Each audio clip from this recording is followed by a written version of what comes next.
No precious is all that.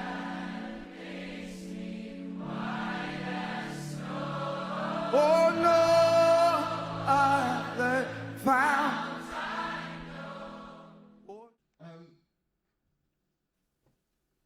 Éphésiens 2:8, il dit, oh, nous sommes sauvés par grâce au moyen de la foi. D'accord? Et cette année, non pas cette année, fin de l'année passée, j'ai insisté sur la grâce. Pas tant que d'aucuns m'ont dit, ah, il prêche l'évangile de la grâce. Franchement, il n'y a pas l'évangile de la grâce. Il n'y a pas l'évangile de la foi. Il n'y a pas l'évangile de quoi? De la guérison. Il n'y a que l'évangile. Alléluia. Il n'y en a pas des évangiles. On n'a qu'un seul évangile qu'on prêche. Alléluia. Et l'évangile là, c'est Jésus-Christ. C'est une personne. Et tout ce qu'il fait, ou tout ce qu'il enseigne, mérite d'être promulgué, enseigné, répété, jusqu'à ce qu'il revienne. Alléluia. Jésus a commencé avec la grâce. Il nous laisse finir avec la foi. Sans la grâce, vous ne serez pas être là. D'accord? C'est-à-dire, sans la grâce, vous n'aurez pas la possibilité d'être là. Mais sans la foi, vous ne serez pas là non plus. Ce que Dieu a disposé de la grâce, il te faut toi la foi pour le faire, pour le prendre. Alléluia.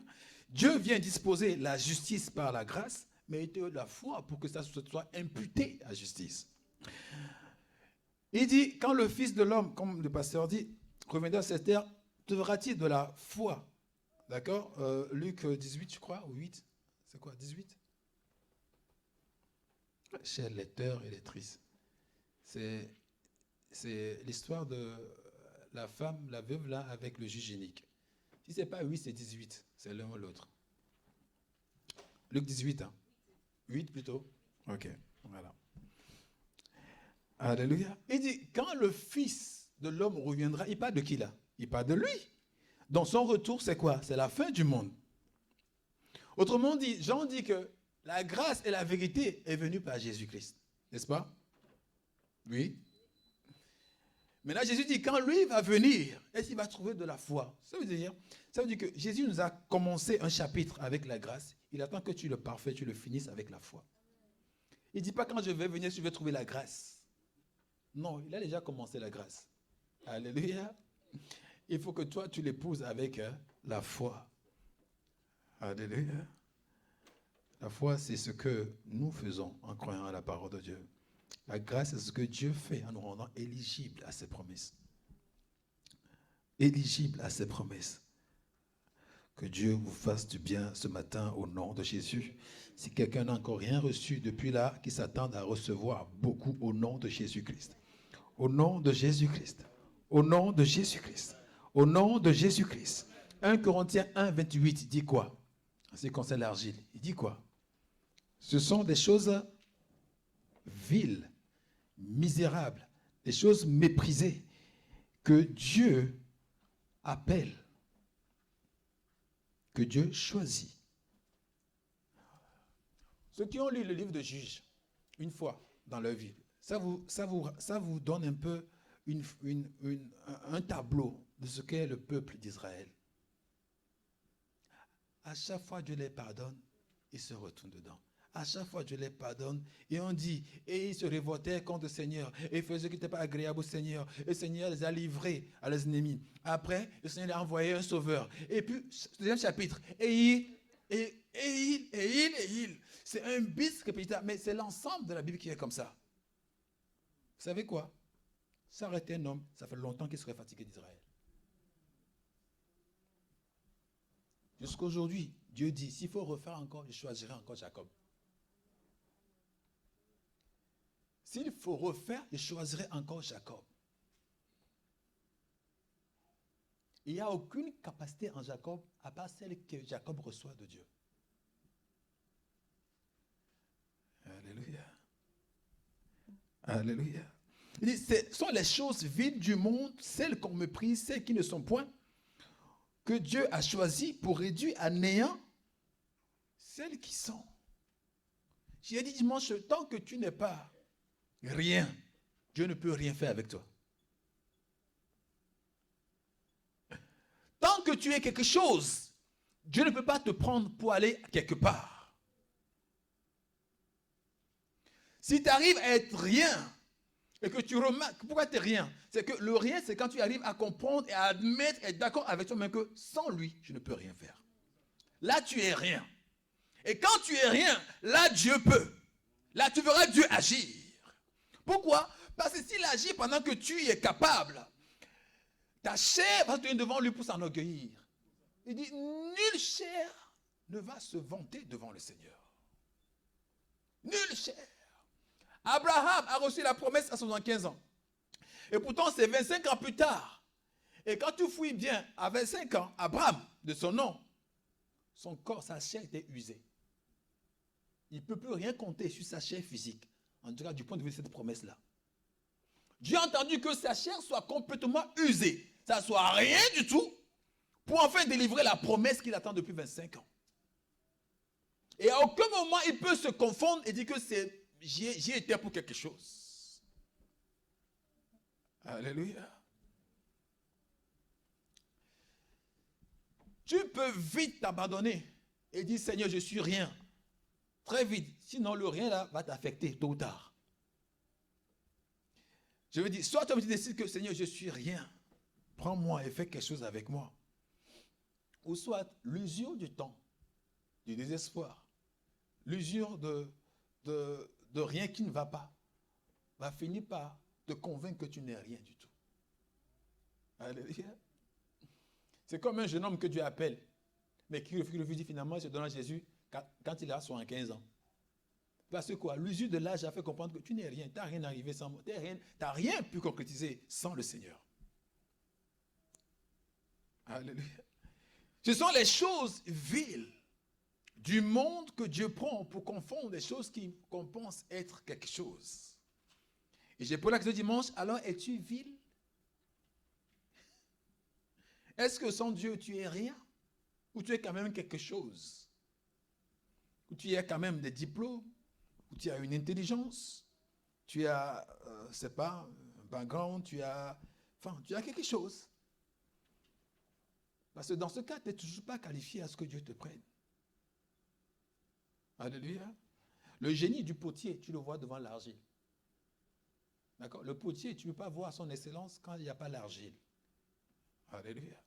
Et quand tu es l'argile dans la main du potier, il fait de toi, il te donne la forme. Tu n'es pas informe. Le potier donne toujours de la forme. Le potier donne toujours de la forme. Tu ne resteras pas informe. Mais pour ça, il faut que tu sois de l'argile. Pour ça, il faut que tu sois de l'argile. Luc chapitre 4. Luc chapitre 4, versets 24 à 30. Par moment, Dieu utilise le rejet pour te réorienter. Dieu utilise le rejet pour te réorienter. Parce que tant qu'il n'y a pas ce rejet-là, tu restes cloîtré là-bas. Et tu comptes sur tes assurances ou sur tes fondations ou sur tes acquis. Jusqu'à ce que vienne le rejet.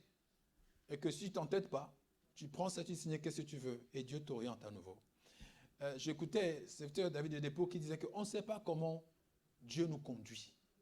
On ne le sait pas. Si on l'aurait su, pour beaucoup de choses, on va dire merci au Seigneur. Pour beaucoup de choses, on dira merci au Seigneur. Vous savez, quand tu conduis des moutons ou des brebis, quand tu mets des barrières, ils ne vont pas aller cogner les barrières. Ils vont esquiver, ils vont continuer tout droit. Vous voyez ce que je veux dire? Devant une porte fermée, il faut se demander, est-ce que c'est Dieu qui te conduit ou pas? Il ne faut pas vouloir à tout prix défoncer la porte. Alléluia. Il faut se demander, est-ce Dieu qui me conduit ou pas? Luc 4, versets 24 à 30. Oui. Dimanche passé, je vous ai parlé de la première partie A. Comme quoi Élie, prophète, établi pour Israël. D'accord? Et pourtant, quand arrive la pénurie, quand arrive le moment où il doit agir, il a agi envers 2 étrangers. Syriens et la veuve de Sarepta. Ceux vers qui même il a été envoyé n'ont pas bénéficié de son onction, de sa grâce. Pourquoi? Posez-vous la question, du coup, pourquoi? Alléluia. c'est Naaman qui a profité de l'onction qui était sur Élie. Et d'autre part, c'est la veuve de Sarepta qui en a profité pour s'enrichir. C'est méchant, non? Tu débats chez quelqu'un et puis tu lui dis, fais-moi à manger. Il te dit, ah non, non, il me reste juste un peu, je ne sais pas comment elle était, un peu d'huile et de farine.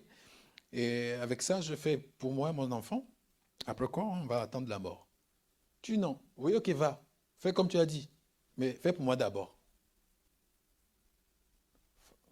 Pause. C'est méchant, non? Si vous ne connaissez pas l'écriture, vous ne connaissez pas la suite. Si vous ne connaissiez pas l'écriture, que vous ne connaissiez pas la suite, c'est méchant ou pas? Tu vas dire quoi? Sorcier, ouais. Quel pasteur ça? On est d'accord?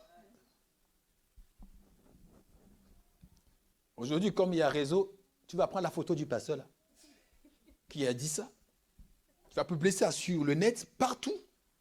Et franchement, ça va être relayé. Hein. Ça, par contre, ça va vite. Ça va être vraiment relayé. Hein? Voleur d'argent, voleur de je ne sais pas quoi. De glouton, manipulateur, etc. Escroc. Voilà les mots même qui sont. Voilà, escroc. Pasteur infâme. Et ça dit ça aussi d'Élie aussi. Parce que vous connaissez l'histoire, c'est pour ça que vous ne dites pas. Mais vous n'avez pas connu l'histoire, que c'est Dieu qui lui a dit. Alléluia. Ça allait dire quoi?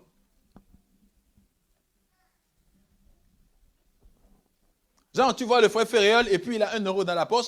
Et ce 1 euro là, c'est pour prendre son bus. Et toi, tu viens, tu lui dis...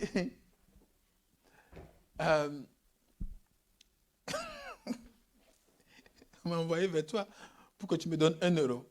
Ce que tu as, tu me donnes. Mais non, non, j'ai que 1 euro. C'est pour prendre le bus et puis rentrer chez moi et attendre la fin du mois. Comme souvent, les hommes, ils attendent la fin du mois. Comme si la fin du mois, c'est une personne qui va venir. Mais j'attends la fin du mois. Et qu'est-ce qu'il va répondre? Que non, j'ai que ça. Et tu dis quoi? Non, non, non. Donne-moi ça. Continue de marcher pour aller à la maison. Ouais, comme elle est costaud. Si, il ne te gifle pas là.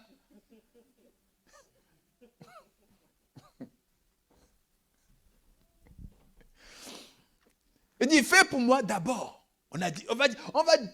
Humainement, on va dire, non, même s'il n'a pas pitié de la veuve, au moins l'enfant. Au moins l'enfant. La dame là qui versait le parfum sur le pied de Jésus, dans mes calculs, dans mes recherches, le parfum là vaut 1 année de salaire. D'accord? 1 année de salaire. Si on prend aujourd'hui le SMIC, ça fait 1 année de salaire. En gros, plus de 30 à 40 000 euros. Donc, Judas disait, mais on peut prendre cet argent-là et affecter la vie des pauvres. L'humanisme de Jésus a été choqué. Il dit, non, non, les pauvres devaient être avec vous tout le temps. Moi, vous ne m'avez pas tout le temps. Pour moi, je suis là, laisse-la faire. C'est méchant ou pas méchant? Ne parlez pas comme si vous connaissiez Jésus, vous lisez la Bible. J'ai dit, ne lisez pas la Bible. Juste l'histoire comme ça. C'est méchant ou c'est pas méchant?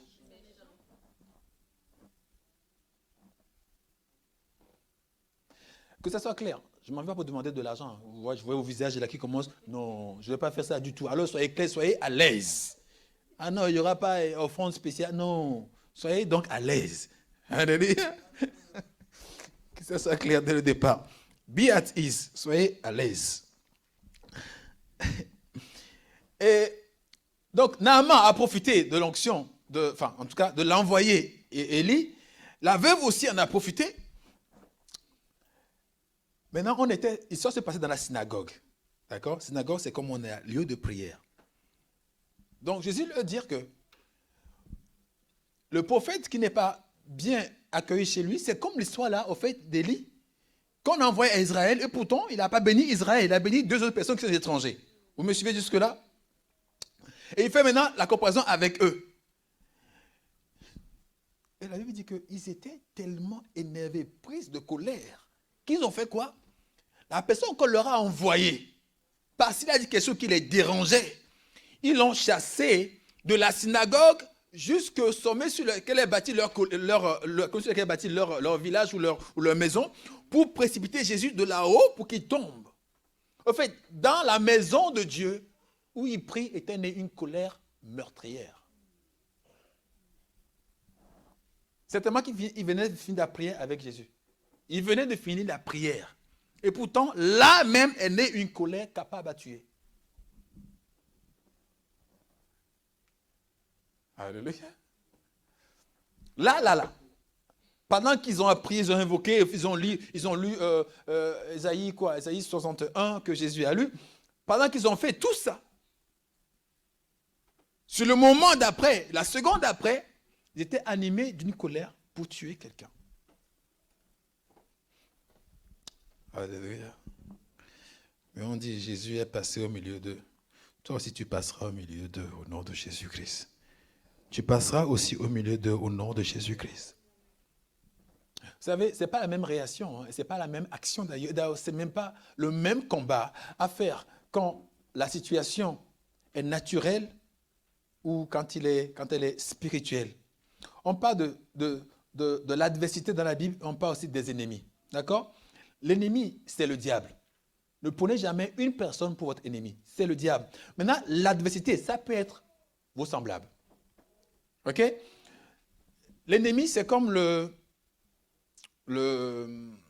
Jourdain. Et l'adversité, c'est comme les murs de Jéricho. Oui, c'est parfait ce que je dis là. Vous savez pourquoi? Le mur de Jéricho, c'est bâti par les hommes. C'était un obstacle, mais c'est bâti par les hommes. C'est les hommes qui l'ont créé, qui l'ont fait. Et pourtant, c'est un obstacle. Mais Jourdain, non. Personne n'a construit le Jourdain. Jourdain est là, comme ça. Alléluia. C'est Dieu même qui l'a fait, le Jourdain.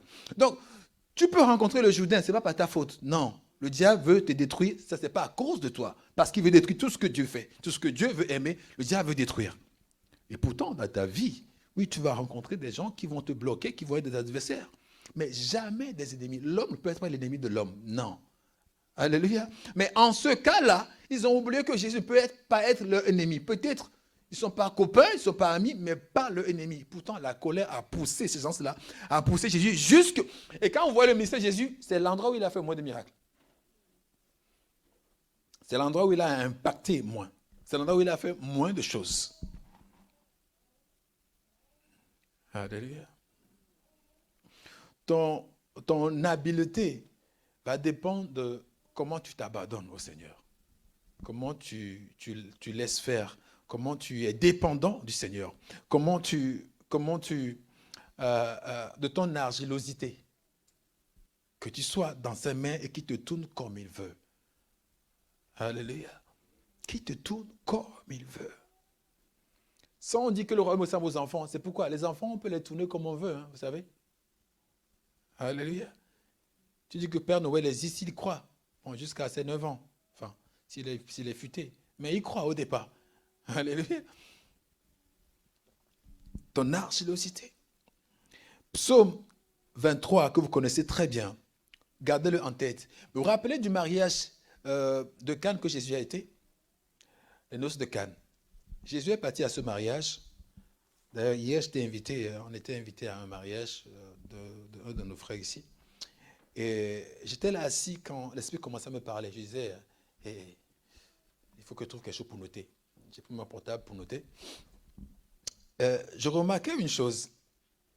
C'est qu'ils ont invité Jésus à ce mariage. On est d'accord, hein? Jésus n'est pas venu de lui-même. On l'a invité à ce mariage. Vous êtes d'accord avec moi?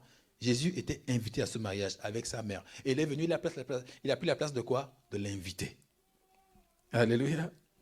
Comme fait un bon nombre d'entre nous, dans beaucoup de choses, on invite Jésus. Parce qu'on le connaît. On sait qu'il est merveilleux. On l'invite. Mais vous savez quoi? Quand vous l'invitez, il ne décide de rien. Il ne prend part même à rien. Il est un invité. Depuis quand l'invité est chez toi, tu te comportes comme si tu es chez toi? Non, tu es un invité.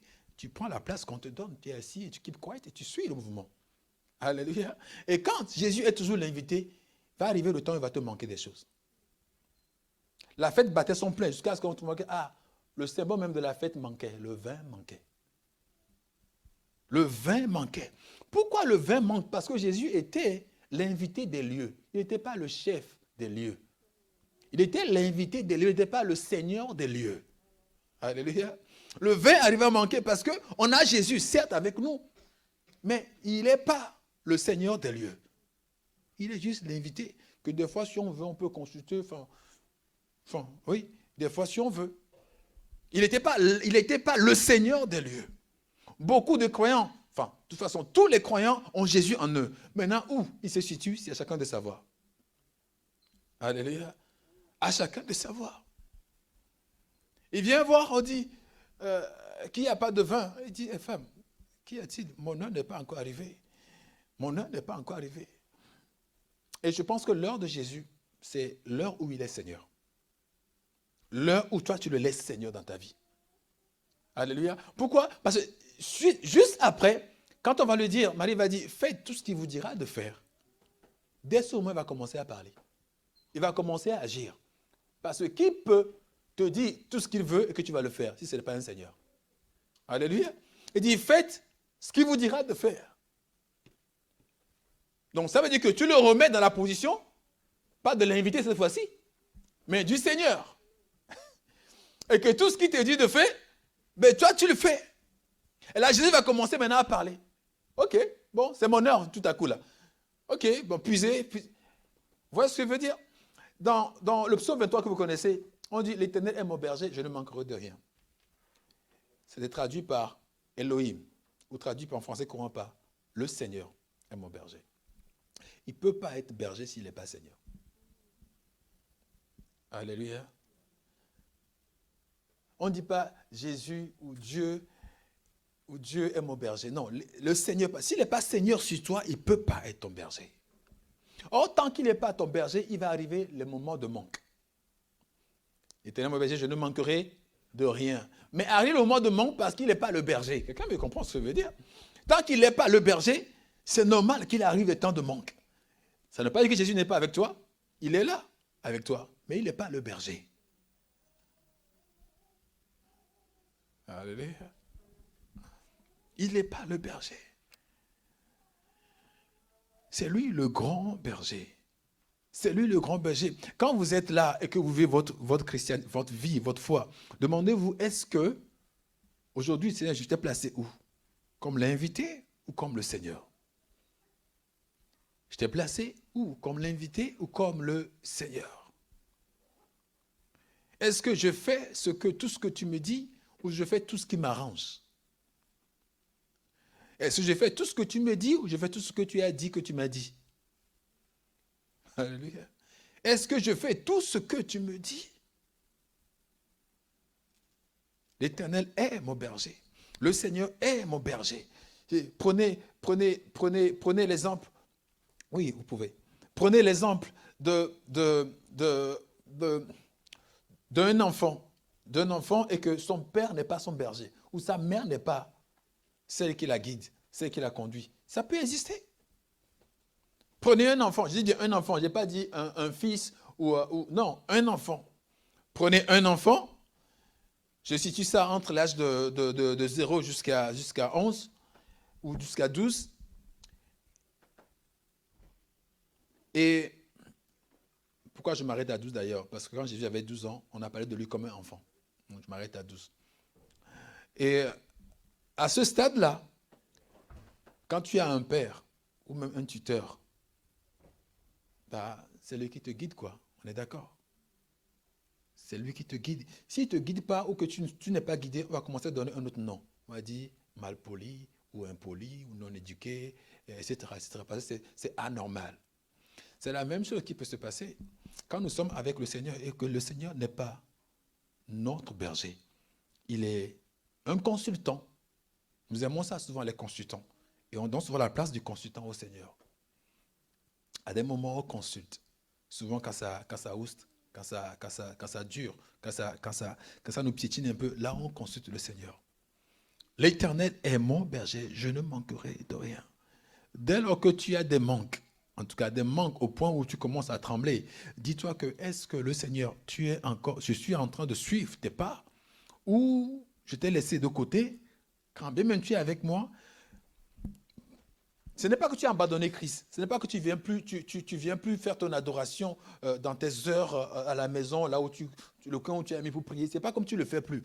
Ou que tu ne fréquentes plus les frères et sœurs, ou que tu ne vas plus prier à l'église, ou que tu lis plus ta Bible. Ce n'est pas tout ça que je dis. C'est juste que tes décisions ne sont pas ces décisions. Et que tes volontés ou tes désirs ne sont pas portés vers lui non plus. Et que tu fais ta vie, ta journée, comme tu as envie de le faire, ou comme tu penses le faire, et à la fin de la journée, quand tu dors, ah Seigneur, merci pour la journée. Sauf que tu l'as passé la journée en tant que Seigneur de toi-même. Alléluia. Dieu était là, il ne t'a pas quitté, la pauvre, il t'a préservé. Mais sauf que dans les faits, dans les conclusions, dans les décisions, dans les arrêts que tu as fait de la journée, tu l'as fait de toi-même. Et souvent, tu l'as fait toi-même, puis tu dis Dieu béni. Alléluia. L'Éternel est mon berger, je ne manquerai de rien. Et il va dire quoi? Il me conduit, il me dirige, il me conduit, il me dirige, il me conduit, il me dirige, il me conduit, il me dirige, il me conduit et il me dirige. Il fait que ça, il me conduit et il me dirige. Vous savez, quand on dit il me conduit, on a l'impression qu'on est en train de marcher. Quand on dit il me dirige, même quand tu es assis, il te dirige. La différence, c'est qu'on peut dire que quelqu'un est assis, on le dirige, mais on conduit parce qu'on est en mouvement. Alléluia. Donc, il ne te conduit pas seulement quand tu veux voyager, que le voyage semble être périlleux, tu dis Seigneur, conduis-moi. Non, il te conduit et il te dirige. Du coup, c'est le dirigeant. Quelqu'un me suit? Le conducteur est aussi mon dirigeant. Et dans ce cas-là, la Bible dit que tu ne manqueras de rien. C'est-à-dire, à chaque chapitre de ta vie, tu auras la clé qu'il faut pour clore ce chapitre-là. Vous savez que dans la vie d'un homme, il y a à peu près, et d'une femme aussi, il y a à peu près 7 chapitres. Je dis à peu près parce que le 7e, c'est selon le point de regard de chacun. Le 7e, c'est quand tu rends ta copie. 7e chapitre, c'est quand tu rends ta copie. Donc, d'aucuns disent qu'il y en a 6, d'aucuns disent qu'il y en a 7, bibliquement parlant. Mais voilà, je dis 7 comme ça, juste pour être d'accord avec tout le monde. Mais quand tu n'es pas avec lui, il ne te dirige pas. Ces chapitres-là, tu vas les passer en ayant toujours des manques. Alléluia. L'Éternel est mon berger. J'aime bien comment il le dit. Il ne dit pas il est notre berger. Alléluia. Il est notre Dieu à tous, mais il n'est pas notre berger à tous. Hello. La preuve, quand on dit prions, tout le monde va prier Jésus-Christ. Vous allez prier tous le même Dieu que moi. Mais ce n'est pas tout le monde qui va suivre sa voie. On est bien d'accord. Il dit, Seigneur, tu es mon berger. Tu es mon berger. Et c'est toi qui me diriges. Tu es mon berger et c'est toi qui me diriges. Paul prie un jour et dit, nous déployons la puissance de Dieu dans des vases de terre, en sorte que le privilège ne vient pas à nous, mais ça revient à Dieu. Parce que vous êtes des vases de terre. Donc si tu es vase de terre, Dieu il te forme comme il veut. Il te forme comme il te donne la forme qui lui plaît, comme dit la chanson. Et puis toi, tu es à l'aise avec. Tu es à l'aise avec ça. Qui peut parmi nous ici, si Dieu lui disait, je pense ça, mais je ne sais pas ce que Dieu va te le dire, va prendre ton enfant et offre-le-moi.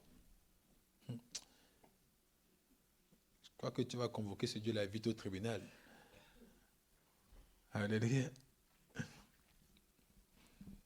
Ou quand, comment on appelle, Ismaël est né et que Dieu dit à Sarah, non, Dieu dit à Abraham de laisser Ismaël partir, sortir de la maison. Il avait le cœur serré, mais il dit, bon, que je laisse faire, parce que Dieu a dit de faire comme ça.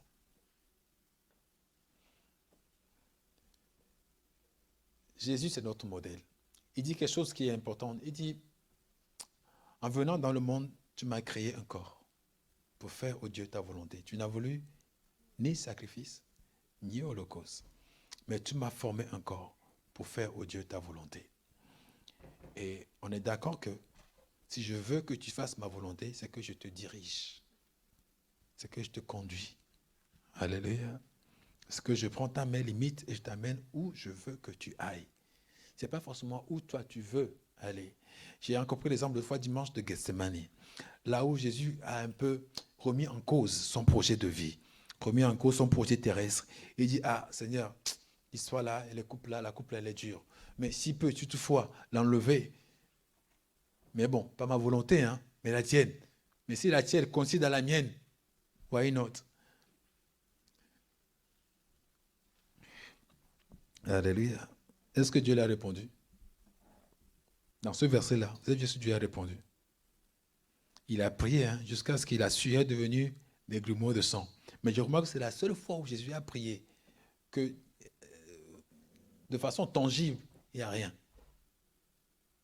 Alléluia. Il n'y a rien. C'est comme si Dieu dit, mais toi et moi, c'est déjà arrangé. On a dit les choses. On a mis point. Tu savais ce qui s'allait se passer. Maintenant, là, tu me dis, est-ce que ça peut changer? Toi-même, tu connais la réponse. Je n'ai pas besoin de répondre. C'est ça la réponse de Jésus et de Dieu. Il n'y a même pas lieu que je te réponde encore. On a déjà dit. Donc, il y a la possibilité de se défiler ou de se sauver dans cette histoire-là. Mais il dit non, laisse faire. Puisque Dieu a dit c'est comme ça, laisse faire.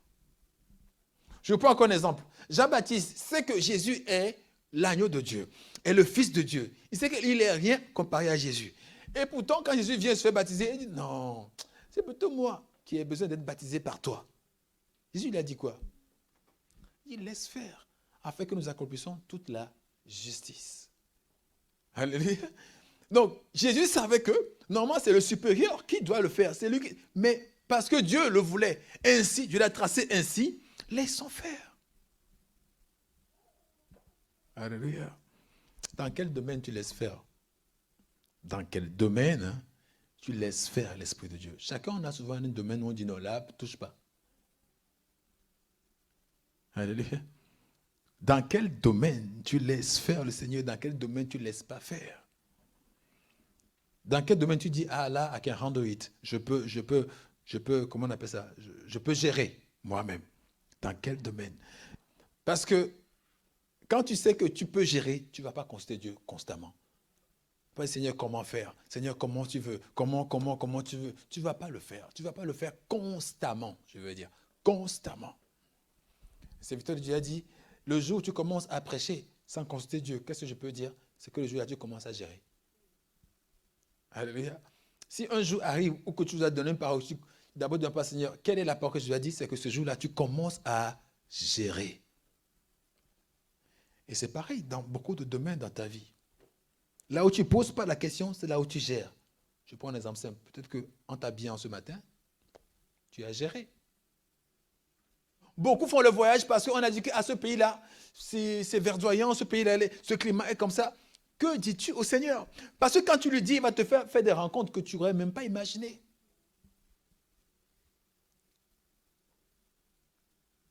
Il va te faire des rencontres que tu ne vas même pas imaginer. Qu'est-ce que tu ne laisses pas gérer? Le mariage était prévu, les conviés étaient là, donc les assiettes étaient prévues, le menu et le vin aussi était prévu que ça allait être suffisant. Mais voilà, parce que Jésus était juste un invité, il arrivait que le vin en manquait. Or, sans vin, vous savez, dans le temps, là, il n'y a pas de fête. Hein. Alléluia. Sans vin, il n'y a pas de fête. C'est nous, avec nos protocoles, aujourd'hui, on interdit le vin aux gens. Mais sans vin, il n'y a pas de fête. Il peut y avoir les brochettes et toute la viande, mais on te demande, mais il est où le truc? Liqueur, il est où? Liqueur forte, même comme il dit, il est où? Alléluia. On a dû faire appel maintenant au Seigneur. Puis, remettez-lui son piédestal, là où il doit être en tant que Seigneur. Il dit, tout ce qu'il vous dira de faire, faites-le. Et vous allez voir ce qu'il va dire. Ça n'a rien de... Le common sense n'est pas dans le common spirit. Avec Dieu, ce n'est pas le sens commun. Ça ne marche pas comme ça. Vous savez, des jarres dont on parle là, ce sont les jarres dans lesquels les gens lavaient leurs mains. Et l'eau, là, on prend aussi pour laver les pieds quand on rentre dans une salle, enfin, dans une maison. On posait les 6 jarres là, c'est les jarres de sanctification. Donc, les gens lavaient leurs mains, lavaient le sueur et un peu aussi le visage avant de rentrer. C'est cette eau-là que Jésus a dit, prenez, et remplissez et allez donner. Et ils ont bu, ils ont dit non, ça c'est le meilleur vin. Ils ont bu, ils ont trouvé que c'est le meilleur vin. C'est le meilleur vin. Alléluia. Alléluia. Si Dieu dirige, quand tu laisses Dieu diriger, quand tu laisses Dieu diriger, fais l'expérience, essaie de passer, faites l'épreuve par 1 heure, par 2 heures, par 3 heures, et puis vous allez dire, ah ouais, c'est comme ça. Ne vous jetez pas pour dire, Seigneur, allez, dirige mon année. C'est trop vague. Non, commencez par une journée, voire une demi-journée. Ou tu prends 1 heure, pour ceux qui n'ont jamais fait, prenez 1 heure. Seigneur, dirige mon heure là. Et puis tu vois top seconde, 60 minutes. Et puis tu attends de lui pour faire tous les gestes. Regarde quelle vie tu vas mener pendant 1 heure. On dirait que tu es un robot et que tu articules les gestes qu'on te demande. Que tu n'as plus une volonté propre. Alléluia. Prenez 1 heure. Top chrono, vous dites, Seigneur, on essaie ça. Hein? On a dit ça à l'église de fois, bon, je ne comprenais rien, mais on essaye. Et je te laisse cette heure-là. Montre-moi comment tu me diriges. Montre-moi. Fais-le. Sois debout, sois éveillé, et puis tu mets top chrono. Et tu vas voir comment Dieu va te diriger. Sérieux. Et choisis 1 heure où tu n'as pas de stress, tu n'as pas trop de choses à faire. Genre, choisis pas 1 heure, par exemple, où tu vas aller, tu conduis pour aller au boulot, par exemple. Choisis pas cette heure-là, ça ne va pas marcher. Parce que ta pensée déjà focalisée sur quelque chose. Prenez un jour ou un temps, si c'est entre midi et 2, vous avez la pause. Pour ce temps-là, vous dites, Seigneur, bon, dirige-moi là, fais-moi voir, dirige-moi. Qu'est-ce que tu veux que je fasse? Qui dois-je appeler? Ou quelle pensée devrais-je avoir? Et vous voyez comment vous allez vous sentir. Alléluia. Vous voyez comment vous allez vous sentir. Vous allez sentir que vous avez pris un médicament qui fait le tour de vos cellules, de votre corps, de vos systèmes sanguins. C'est comme une paix qui circule tout votre être. Et vous allez voir que vous pouvez dupliquer ça sur 2 heures, sur 3 heures. Alléluia. Ainsi de suite, ainsi de suite. Quand tu veux prendre un avocat pour défendre un dossier, tu dis quoi? Seigneur, montre-moi quel avocat je dois prendre. Et non, dis aux gens, ton avocat, il est comment? Il est bon? Ok, passe-moi son numéro. Non. Je vois ce que vous faites. Ton avocat, il est comment? Ou l'avocat qui t'a fait des dossiers là, c'est comment il s'appelle déjà? Il travaille encore. Passe-moi son numéro. L'Éternel est mon berger. L'Éternel est mon berger. Il me conduit. Et il me conduit, et me conduit. Ne confondons pas, il dit, quand je suis dans l'ombre de la vallée de la mort, quand je marche dans l'ombre de la vallée de la mort, je ne crains aucun mal, car tu es avec moi. Ta houlette et ton bâton me rassurent. C'est ça, non? Tu oins ma tête, etc., etc. Mais ça, ce n'est pas lui qui nous conduit. C'est que nous marchons, nous trébuchons, et il est là, à nos côtés, pour nous aider, nous relever.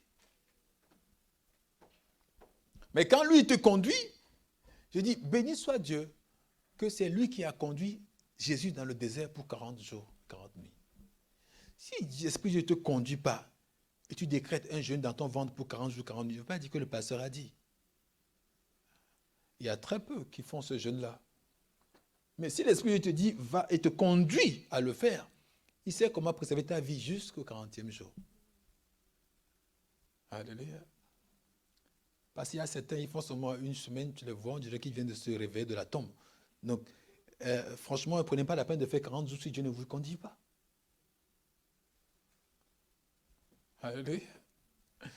C'est ça, je dis, être conduit. Pareil, quand tu prends la Bible, tu dis, je vais lire la Bible. Pourquoi tu te jettes, tu fais comme tout le monde? Oh, je fais la lecture de la Bible en 1 année. Est-ce que Dieu t'y a conduit à le faire? Ce phénomène de lire la Bible en 1 année est sorti il y a à peu près 50 ans. Mais les gens adoraient Dieu avant. Et ils adoraient bien même. Alléluia. Pourquoi tu penses que c'est une performance? Tant que tu ne lis pas la Bible pendant 1 année, là, je ne sais pas, je ne sais pas. Mais Dieu te dirige comment, toi?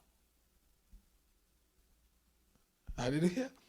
Dieu te dirige comment? Dieu te dit de faire quoi? Dieu te dit de faire quoi? Et pourquoi chaque fois quand tu pries, tu chasses les démons d'abord? Dieu te dit de prier comment? Alléluia. Parce que ta prière aussi peut être différente. Jésus ne chasse pas les démons à chaque fois, les apôtres non plus. Mais toi, dès que tu te lèves, la première chose que tu fais, c'est que tu lis Satan. Le tien, Satan, il est vraiment lié depuis des années. Mais ok, si Dieu te dirige comme ça, ok, mais je veux dire, il ne faut pas faire les choses juste parce que moi-même je gère. Vous voyez ce que je veux dire?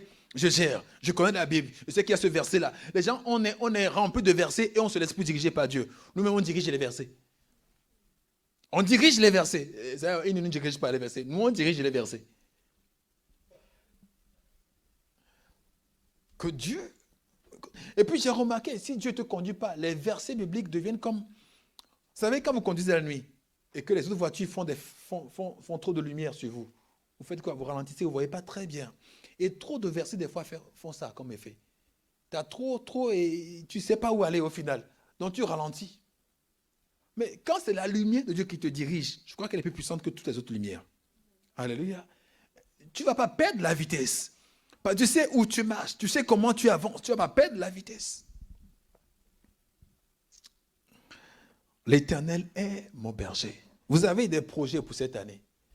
Laissez-vous diriger par l'Esprit de Dieu. Laissez-vous diriger par l'Esprit de Dieu. Éternel Dieu, merci pour ton amour infini. Merci Seigneur. Seigneur, comme nos têtes là sont baissées, à cet instant précis Seigneur, c'est encore un relâchement, un abandon. Pas pour les heures d'après, mais pour toute la vie durant. Seigneur, ton Église aussi est à toi. C'est toi, Seigneur, qui forme le corps, ton corps. Oui, ton épouse. Oui, Seigneur, tout est à toi, Seigneur. Au centre de toutes choses, nous ne voyons que toi. Tu es le seul, l'unique, le véritable. Il n'y a que toi, Père de gloire. Dirige nos pas. Pendant que nous marchons, dirige nos pas. Pendant que nous marchons, dirige nos pas. Pendant que nous avançons, oriente-nous. Pendant que nous posons les pieds, dirige-nous. Au nom de Jésus. Quand nous savons qu'il n'est pas en notre pouvoir, pendant que nous marchons, de diriger en même temps nos pas. Et nous te les soumettons, Seigneur, que pendant que nous marchons, que toi tu diriges nos pas. Que tu nous conduises, Seigneur, au nom de Jésus-Christ. Que tu nous conduises, Seigneur, au nom de Jésus-Christ. Sois élevé, Papa. Sois élevé, Seigneur. Sois béni, Père. Au nom puissant de Jésus-Christ. Amen. Amen. Amen. Amen. Soyez bénis dans votre entendement au nom de Jésus-Christ. Au nom de Jésus-Christ.